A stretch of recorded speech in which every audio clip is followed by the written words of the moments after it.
আওয়ামী লীগ রাজনীতির মাঠে ফিরতে চায়, নেতা কর্মীদের মনোবল চাঙ্গা রাখার জন্যই কি আসলে শেখ হাসিনার এই কার্যক্রম? মাছ যখন পানি থেকে সরে উপরে আসে তখন আপনি দেখবেন কাতরাতে থাকে।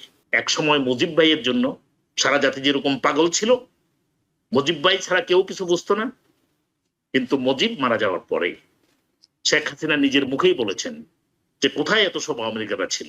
নির্বাচনের ব্যাপারে যখন বিরোধী দল বলে যে আমরা তাড়াতাড়ি নির্বাচন চাই, তখন তারা বলে না তা হবে না। আর যখন পাবলিক বলে যে আপনি ওই আওয়ামী লীগ স্বৈরতান্ত্রিক দলকে ব্যান করছে না, তখন বলে ওটা বিএনপি বলছে। শেখ হাসিনা সরকার পতনের 6 মাস পূর্ণ হতে যাচ্ছে আগামীকাল। বৃহস্পতিবার আওয়ামী লীগের অফিসিয়াল ফেসবুক পেজে শেখ হাসিনা যুক্ত হবেন। আমরা দেখছি যে তিনি মাঝে মাঝেই খুব ছোট ছোট মাধ্যমগুলোতে আসলে টেলিফোনের মাধ্যমে যুক্ত হচ্ছেন। আওয়ামী লীগ রাজনীতির মাঠে ফিরতে চায়, নেতা কর্মীদের মনোবল চাঙ্গা রাখার জন্যই কি আসলে শেখ হাসিনার এই কার্যক্রম কিনা, কিংবা আওয়ামী লীগ যদি আসলে আবারও রাজনীতির মাঠে ফিরতে চায় সেই ক্ষেত্রে আসলে এইটা কি আসলে কোনো পদ্ধতি কিনা যেটা শেখ হাসিনা করছেন? আপনার কাছে কি মনে হয়? সহজ সরল ভাবে যদি আমি বলি, মাছ যখন পানি থেকে সরে উপরে আসে তখন আপনি দেখবেন কাতরাতে থাকে, কারণ তার জীবনটা এখনো আছে। সৌভাগ্যবশত শেখ হাসিনা দেশের বাইরে পার্শ্ববর্তী দেশে আছেন, তার জীবন আছে। যদি দেশে থাকতেন কি হতো আমাদের দর্শকরা ভালোই জানে।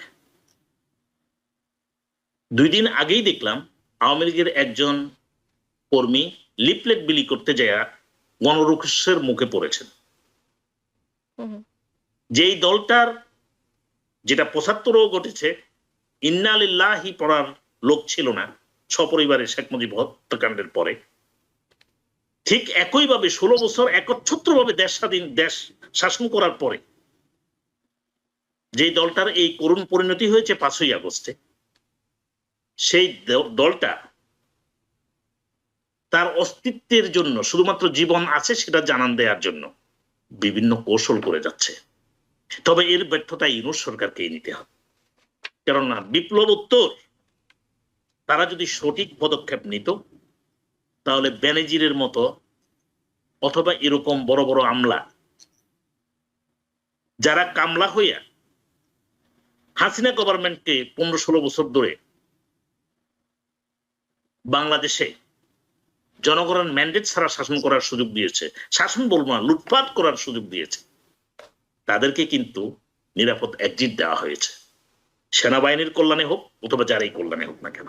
হ্যাঁ, একটা বিপ্লবোত্তর সরকার, আমলারা সব আওয়ামী লীগের 15 বছরের সব জায়গাগুলো তারা একদম ঠিক করে ফেলছে, এই জন্য কন্ট্রোলে রাখতে পারছি না এখনো। This is an excuse. আপনি ওই সব আমলা যারা এই সমস্ত অপকর্মের সাথে জড়িত আছে, যারা এখনো দেশে আছে, সামারি ট্রায়াল করছেন না কেন? Many people around the world demanding summary trial for those who were acted against the interest of Bangladesh, against the people's will. অতএব আপনি যদি প্রশ্ন করেন যে এটা কি আওয়ামী লীগের রাজনীতিতে তার অস্তিত্ব আগাম জানান দেয়া নাকি অন্য কোনো, আমি বলবো যে শুধু বলা যে I am still breathing, party is still there. But যদি আপনি কর্মীদেরকে বলেন যে হরতাল যুদ্ধ করো আবার নেমে আসো, সেই ব্রিদিং এর শেষ অবস্থানটুকু থেকেও মনে হয় আর ব্রিদিং সম্ভব হবে না, কারণ আপনাদের কর্মী শূন্য হয়ে যাবেন, আফা বলার লোকও পাবেন না। এক সময় মুজিব ভাইয়ের জন্য সারা জাতি যেরকম পাগল ছিল, মুজিব ভাই ছাড়া কেউ কিছু বুঝতো না, কিন্তু মুজিব মারা যাওয়ার পরে শেখ হাসিনা নিজের মুখেই বলেছেন যে কোথায় এত সব আওয়ামী লীগেরা ছিল। আজকে পরিস্থিতিটাকে আমি মনে করি তিনি এখনো বেঁচে আছেন আওয়ামী লীগ নেত্রী, আমি তার সাথে রাজনৈতিক প্রজ্ঞা বা জ্ঞানের কোনোভাবেই আমি নিজেকে তুলনা করি না, কিন্তু সাধারণ একজন মানুষ হিসেবে বাংলাদেশের বলবো আপনার প্রত্যেকটা কথাই আপনি দেশকে পিছনের দিকে ঠেলে দিচ্ছেন, আপনার কর্মীদেরকে হুমকির মধ্যে ফেলছেন, বাংলাদেশের জনগণকে হুমকির মধ্যে ফেলছেন। আপনি অস্বীকার করতে পারেন না হাজার হাজার মানুষকে আপনার নেতৃত্বে হত্যা করা হয়েছে, আপনার আদেশে হত্যা করা হয়েছে। আপনি এখনো জনগণের কাছে ক্ষমা চাননি। আপনি এখন যে সমস্ত বুলি আসছেন তাতে করে শুধুমাত্র আপনার জন্য নয়, আওয়ামী লীগের জন্য নয়, ভবিষ্যতের জন্য আপনি বড় ধরনের বিপদ হয়ে দাঁড়াচ্ছেন বাংলাদেশ এবং বাংলাদেশের জনগণের জন্য। এটুকুই বলবো। জি, অসংখ্য ধন্যবাদ করুণ চৌধুরী।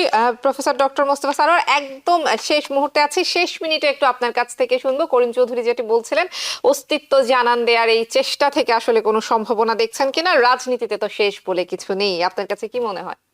না না, মানে আমার কাছে মনে হচ্ছে যে আওয়ামী লীগ কে এই গভর্নমেন্ট, যদি আওয়ামী লীগ এই গভর্নমেন্টের চোখে এত খারাপ কাজ করে থাকে, এবং আমরা জানি যে একটা স্বৈরতান্ত্রিক গভর্নমেন্টকে পতন ঘটেছে, কিন্তু তার ভিত্তিতে যদি বর্তমানের গভর্নমেন্ট একে ব্যান করে দিতে পারত, হ্যাঁ, কিন্তু ব্যান করেনি। এই রাজনৈতিক দল কিন্তু এখনো তার রেজিস্ট্রেশন রয়েছে, এবং যে নির্বাচনে যাওয়ার জন্য যেটা হয় সেটাও রয়েছে।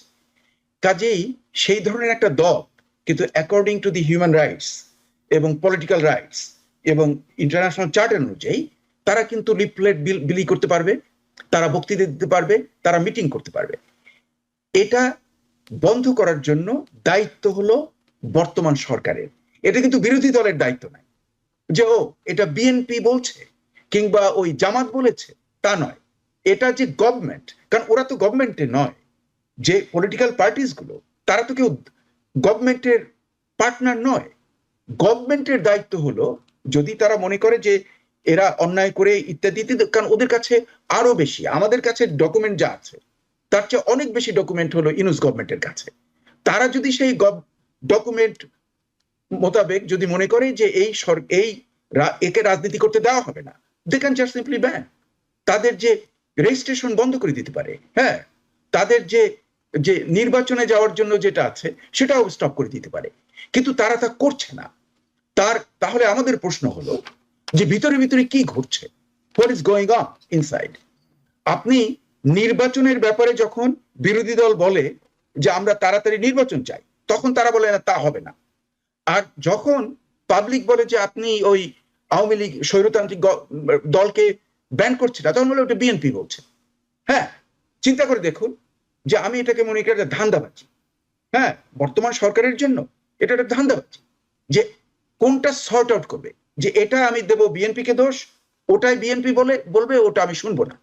যে এই যে ব্যাপারটা ঘটছে, এজন্য আমরা এই করছি, কিন্তু যে পর্যন্ত না ব্যান করা হবে অথবা অন্য কোনো মানে আইনত কোনো ব্যাপার নেওয়া হবে না, সে পর্যন্ত কিন্তু Awami League has the right to do.